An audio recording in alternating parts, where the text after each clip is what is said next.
रिक्षाचालक मालक संयुक्त कृती समितीतर्फे जिल्हाधिकारी कार्यालयासमोर आंदोलन केलं गेलं। जळगाव शहरातील बंद पडलेले एलपीजी गॅस पंप सुरू करण्यात यावेत, पूर्वीप्रमाणेच गॅस भाडं आकारण्यात यावं यासह विविध मागण्यांसाठी जिल्हाधिकारी कार्यालयासमोर ऑटो रिक्षाचालक मालक संयुक्त कृती समितीकडून निदर्शनं करण्यात आली आहेत। कल्याणकारी मंडळाची फी रद्द झालीच पाहिजे।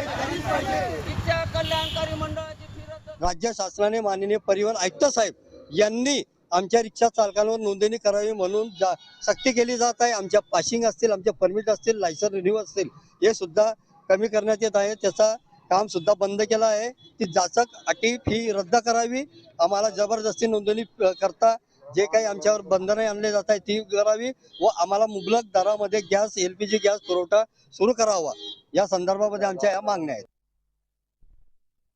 शासनाच्या नियमाप्रमाणे जो पंप चालक गॅस उपलब्ध असून देखील मनमानी पद्धतीने जास्तीचे पैसे घेऊन गॅस जर का रिक्षा चालकांना देत असेल आणि त्याची मनमानी करत असेल तर त्या गॅस चालकाचा परवाना रद्द करावा। जे अधिकारी कोणी याच्यामध्ये भ्रष्टाचार करत असतील त्यांचा कसून शोध घेऊन त्यांना देखील निलंबित करावं, अन्यथा बडतर्फ करावं, अशी मागणी आज आम्ही रिक्षा चालक मालकांच्या वतीने या ठिकाणी करत आहोत।